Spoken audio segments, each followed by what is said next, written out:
3 aksidente rrugore kanë ndodhur në disa zona të vendit, duke e shkaktuar një viktimë dhe disa të plagosur. Një aksident rrugor është regjistruar në aksin Roskovec-Ura Vajgurore. Ndërkohë në qarkun e Elbasanit janë regjistruar 2 aksidente brenda pak minutash në segmente të ndryshme të rrugëve kombëtare.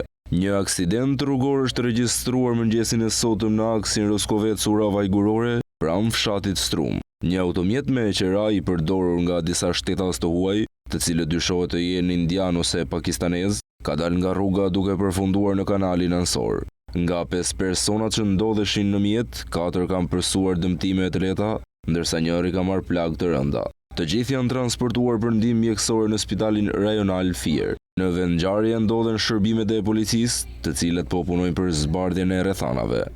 Paraprakisht dyshohet se shkaki i aksidentit ka qenë lagështia në rrugë. Ndërkohë në qarkun e Elbasanit janë regjistruar 2 aksidente brenda pak minutash në segmente të ndryshme të rrugëve kombëtare. Ngjarja më e rëndë ka ndodhur në aksin Elbasan-Librazh në segmentin Zibrag-Labinot-Fush, ku 2 automjete janë përplasur me shpejtësi të lartë. Si pasojë, 2 persona janë plagosur rënd dhe janë transportuar me urgjencë në spital, por fatkeqësisht njëri prej tyre ka ndërruar jetë në ambientet spitalore. Një tjetër aksident është shënuar në kthesat e Murrashit, ku një automjet ka dalë nga rruga. Për fat të mirë, drejtuesi i mjetit ka shpëtuar pa lëndime serioze.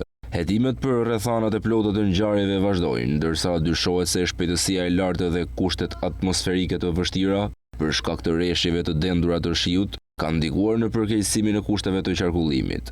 Autoritetet rrugore i bën thirrje të gjithë drejtuesve të mjeteve të tregojnë kujdes maksimal në qarkullim, sidomos në segmentet me kthesa dhe pamje të kufizuar, si dhe të respektojnë rregullat e qarkullimit dhe të ulin shpejtësinë, veçanërisht në kushtet e motit të keq.